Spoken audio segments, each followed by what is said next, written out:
10ই জানুয়ারি গঙ্গাসাগর মেলা আর তার আগেই চূড়ান্ত প্রস্তুতি গঙ্গাসাগর মেলাকে কেন্দ্র করে মুখ্যমন্ত্রী মমতা বন্দ্যোপাধ্যায় তিনি আজকে গঙ্গাসাগর মেলায় যাবেন প্রস্তুতি খতিয়ে দেখতে। তার সঙ্গে সঙ্গে রয়েছে বেশ কিছু কর্মসূচি উদ্বোধন করবেন তিনি। বৈঠক রয়েছে তার মুখ্যমন্ত্রী মমতা বন্দ্যোপাধ্যায়। 10ই জানুয়ারি শুরু হতে চলেছে গঙ্গাসাগর মেলা, তার আগে শেষ মুহূর্তের প্রস্তুতি খতিয়ে দেখবেন মুখ্যমন্ত্রী মমতা বন্দ্যোপাধ্যায়। এই নিয়ে আমরা যাব গঙ্গাসাগর মেলার দিকে। আমাদের সঙ্গে সরাসরি রয়েছেন আমাদের প্রতিনিধি দেবাশিস সেনগুপ্ত। দেবাশিস দা, 10ই জানুয়ারি শুরু হতে চলেছে গঙ্গাসাগর মেলা, শেষ মুহূর্তের প্রস্তুতি তুঙ্গে। অন্যদিকে মুখ্যমন্ত্রী মমতা বন্দ্যোপাধ্যায় তিনি আজকে গঙ্গাসাগরে যাবেন প্রস্তুতি খতিয়ে দেখতে। তার কি কি কর্মসূচি রয়েছে আজকে সেখানে গিয়ে?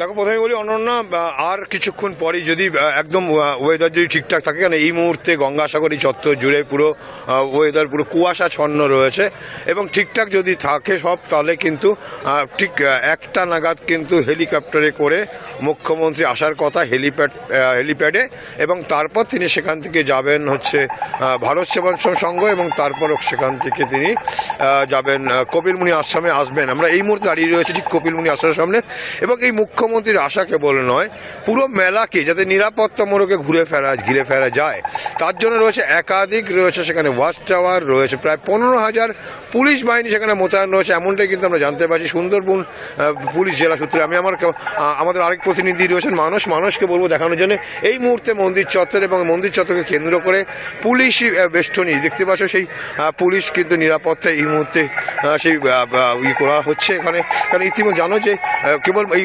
গঙ্গাসাগর মেলাকে কেন্দ্র করে প্রায় কয়েক কোটি মানুষ আসে প্রত্যেকবার এই মেলায়, এবং দেশের বিভিন্ন প্রান্ত থেকে আসে, বিদেশ থেকেও আসে পুণ্যার্থীরা এখানে কপিলমুনি আশ্রমে এবং গঙ্গার স্নান করে। ইতিমধ্যেই সেই মেলার প্রস্তুতির কাজ কিন্তু একদম শেষ প্রান্তে রয়েছে। একদম মুখ্যমন্ত্রী আসবেন, কারণ মুখ্যমন্ত্রীর দৃষ্টিভঙ্গি যাতে এই মেলাকে কেন্দ্র করে যাতে কোনো রকম অপ্রীতিকর কোনো ঘটনা না ঘটে সেদিকে একদিকে যেমন জলপথে নজরদারি রয়েছে কিন্তু সেখানে ড্রোনের মাধ্যমে নজরদারি, এবং সেখানে কন্ট্রোল রুম করা হয়েছে, যে কন্ট্রোল রুম থেকে কিন্তু 24 ঘন্টা মনিটরিং করা হচ্ছে। অর্থাৎ মেলা চত্বরকে কেন্দ্র করে জলপথ স্থলপথ মিলিয়ে 24 ঘন্টায় যাতে কোনো রকম যাতে নিরাপত্তার অভাব বোধ না হয়, প্রতি মুহূর্তে সেই কন্ট্রোল রুমে মনিটরিং করা থাকছে।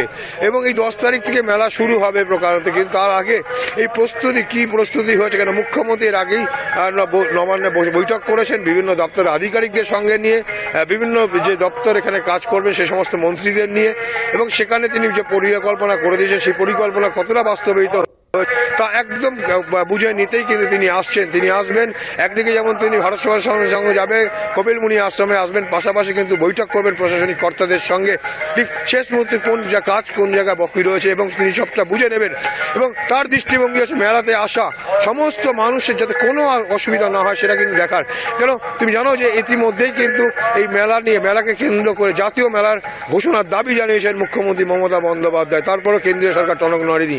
বুড়িগঙ্গা নদীর উপরে কিন্তু সেখানে ব্রিজের কথা বলেছিলেন বহু আগে থেকে মুখ্যমন্ত্রী, যাতে এই যারা পুণ্যার্থীরা আসে, যে কোটি কোটি পুণ্যার্থী আসে, তাদের কষ্ট যাতে লাঘব হয়, তারা করেননি, কেন্দ্রীয় সরকার কর্ণপাত করেনি। অবশেষে মুখ্যমন্ত্রী মমতা বন্দ্যোপাধ্যায় নিজেই স্থির করেছেন যে রাজ্যের তার যে স্বল্প আর্থিক ক্ষমতা, সেই আর্থিক ক্ষমতা দিয়েই কিন্তু এই ব্রিজ তৈরি করবেন। এবং ইতিমধ্যেই কিন্তু আমরা যতদূর জানতে পারছি যে এই বুড়িগঙ্গা নদীর উপর ব্রিজ তৈরি করার যে ডিপিআর, সেই ডিপিআরও কিন্তু হয়ে গিয়েছে। অর্থাৎ বারবার অভিযোগ যারা করছেন, মুখ্যমন্ত্রীর আগেও করেছেন, যে কুম্ভ মেলাকে কেন্দ্র করে কেন্দ্রীয় সরকার আর্থিক অনুদান দিল। এই এত বড় মেলা যে রাজ্যের মেলা, সেই মেলাকে কিন্তু কেন্দ্রীয় সরকার একটি পয়সাও দেয় না, এবং উপরন্তু এখানকার যে আয় সেই আয় নিয়ে চলে যায় অন্য রাজ্যে। অর্থাৎ বলা যেতেই পারে যে এখানে তো কিন্তু রাজ্যের বঞ্চনা, যেখানে কোটি কোটি মানুষ আসছেন দেশের বিভিন্ন প্রান্ত থেকে, তাদের সুরক্ষার দায়িত্ব কিন্তু কাঁধে তুলে নিয়েছেন মাননীয় মুখ্যমন্ত্রী মমতা বন্দ্যোপাধ্যায়। এবং তাদের জন্য একদিকে যেমন বিমার ব্যবস্থা রয়েছে, পাশাপাশি প্রতিটি জিনিস কিন্তু তার নজরে রয়েছে। একদিকে যেমন জলপথে পরিবহন কি ব্যবস্থা থাকবে, সবাইকে নিয়ে বৈঠক করে কোনো রকম খামতি রাখছেন। আমি আরেকবার বলবো আমার প্রতিনিধি মানুষকে, দেখতেই পাচ্ছি যে কেবলমাত্র এই যে নিরাপত্তার ব্যবস্থা ইতিমধ্যেই রয়েছে, সেখানে কিন্তু মুখ্যমন্ত্রী আশাকে কেন্দ্র করে যেমন নিরাপত্তা রয়েছে, প্রায় 15,000 সেখানে কিন্তু পুলিশ মোতায়েন থাকছে এই মেলাকে কেন্দ্র করে, এবং ওয়াচ টাওয়ার থাকছে চারিদিকে, ওভারক্রাফ্টের মধ্যে জলপথে কিন্তু সেখানে নজরদারি হচ্ছে, এবং পুলিশের পক্ষ থেকে নজরদারি থাকবে, পাশাপাশি নজরদারি থাকছে মহিলাদের সুরক্ষা কিন্তু এই মেলায় কিন্তু বড় চ্যালেঞ্জ। কারণ জানো যে উদ্ভূত যে পরিস্থিতি রয়েছে বাংলা, সেই পরিস্থিতির জায়গায় দাঁড়িয়ে কিন্তু এই বড় চ্যালেঞ্জ রাজ্যের কাছে এই সুষ্ঠুভাবে এই মেলা করা, এবং তা সেই চ্যালেঞ্জ কিন্তু মুখ্যমন্ত্রী নিয়েছেন। এবং সেই জায়গায় কিন্তু বাড়তি মোতায়েন পুলিশ বাহিনী মোতায়েন রয়েছে।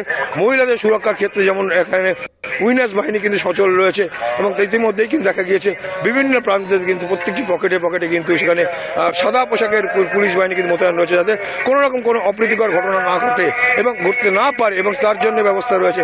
এবং প্রতি মুহূর্তে নজর যেমন দাঁড়ছে পুলিশ কন্ট্রোল রুম থেকে, পাশাপাশি কিন্তু নজরদারি হচ্ছে জেলা আধিকারিকরা, এবং মুখ্যমন্ত্রী পুরো বিষয়টার উপর নজরদারি রেখেছে। এবং সেই জায়গায় সেই নজরদারির জায়গা এবং কাজের প্রস্তুতি কতটা, আর কিছুক্ষণ পরেই যদি ওয়েদার সব ঠিকঠাক থাকে, আবহাওয়া যদি ঠিকঠাক থাকে, মুখ্যমন্ত্রী 1টা নাগাদ আসবেন, হেলিকপ্টারে তিনি নামবেন। এবং সর্বদিকে বড় বিষয় আরেকটি যে অনুষ্ঠানে আসবে, যে জানো যে কিছুদিন আগেই বাংলাদেশে ভারতীয় মৎস্যজীবীদের প্রায় 95 জনের ট্রলারকে করেছে, 95 জন মৎস্যজীবী সহ যে ট্রলার আটক করেছিল বাংলাদেশ সরকার। এবং সেই ট্রলারের যে যারা রয়েছেন, মুখ্যমন্ত্রী বারবার দাবি করেছিলেন এবং বলেছিলেন অবশেষে কিন্তু সেই বন্দি মুক্তি, অর্থাৎ বলা যেতে পারে যে ভারতীয় মৎস্যজীবীদের আটক করেছিল সেই বন্দি মুক্তি, তারা কিন্তু সেই মুক্তি ইতিমধ্যেই তাদের মুক্তি দিয়েছে। এবং তারা কিন্তু থাকবেন এই হেলিপ্যাড চত্বরে, এবং সেখানে মুখ্যমন্ত্রী তাদের সঙ্গে কথা বলবেন। এবং পাশাপাশি যে এই বন্দি মুক্তি, যে ভারতীয় যারা যে বন্দি ছিল, সেই বন্দিদেরও ছাড়া হয়েছে, বেশ কিছু বাংলাদেশি যারা মৎস্যজীবী ছিল তাদেরকেও ছাড়া হয়েছে। অর্থাৎ সব মিলে বলা যেতে পারে এই মুখ্যমন্ত্রীর যে দাবি ছিল যে ভারতীয় যে মৎস্যজীবীদের যাতে বাংলাদেশ সরকার আটক করেছিল তাদেরকে মুক্তি দিতে হবে, সেই মুক্তির জায়গা থেকে কিন্তু মুখ্যমন্ত্রী সফল, এবং তাদেরকে ছাড়া হয়েছে। তারা আজকে আসবেন, মুখ্যমন্ত্রীর সঙ্গে দেখা করবেন সেই হেলিপ্যাড চত্বরে।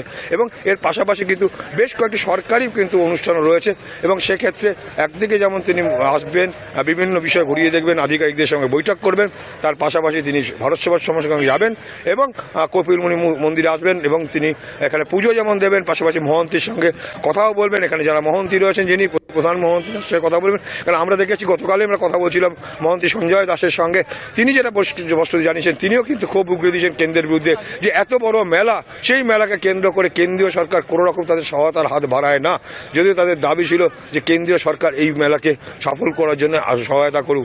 একদিকে যেমন এই কেন্দ্রীয় রয়েছে, পাশাপাশি রয়েছে ভাঙন, জানো যে এই গঙ্গাসাগর অঞ্চল ভাঙন প্রবণ অঞ্চল, সেক্ষেত্রে রাজ্য সরকার তার নিজস্ব সীমাবদ্ধ ক্ষমতার মধ্যে কিন্তু চেষ্টা করে যাচ্ছে সাগরকে রক্ষা করার। সেই জায়গায় কেন্দ্রীয় সরকার হাত বাড়িয়ে দিলে সেটা আরও ভালো মতো করতে পারত, এটাও কিন্তু দাবি রেখেছেন প্রধান মহন্তী সঞ্জয় দাস।